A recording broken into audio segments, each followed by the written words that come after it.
Hello friends, आज से हम लोग एक नया टॉपिक पढ़ने वाले हैं, लिटरेचर इन ट्रांसलेशन। पर ट्रांसलेशन को समझने से पहले दो चीज़ें समझ में आना बहुत ज़रूरी है, source text and target text. ये दोनों क्या होते हैं, अब आगे की वीडियो में हम लोग समझेंगे। सोर्स टेक्स्ट और टारगेट टेक्स्ट को हम लोग पहले डेली लाइफ से कंपेयर करके देखते हैं। आपने गेहूं के खेत देखे होंगे और गेहूं से बहुत तरह की चीज़ें भी बनती हैं, जिनमें से ब्रेड, रोटी, ये सारी चीज़ें होती हैं।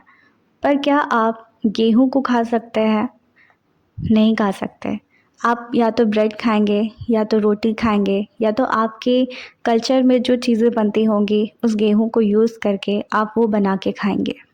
और सेम चीज़ ट्रांसलेटर भी करता है, एक रॉ मटेरियल यानी कि ओरिजिनल लैंग्वेज को लेकर एक टारगेट लैंग्वेज में ट्रांसलेट कर देता है, but without manipulating the meaning of original text. इसका मतलब ये है कि ऑथर की जो रियल इंटेंशन होगी, उसका जो इमेजिनेशन होगा और इमोशंस होंगे, उनको बिना मैनिपुलेट करे, बिना उसमें कोई चेंजेस किए बगैर एक नई लैंग्वेज में उसे ट्रांसलेट कर दिया जाएगा, जिसे कि न्यू ऑडियंस पढ़ पाएगी। तो ये तो था daily life example. I hope इस एग्जाम्पल को सुनने और समझने के बाद आप कभी भी नहीं भूलेंगे कि सोर्स टेक्स्ट और टारगेट टेक्स्ट क्या होता है। आंसर राइटिंग के लिए अब इनकी डेफिनेशंस को भी पढ़ लेते हैं।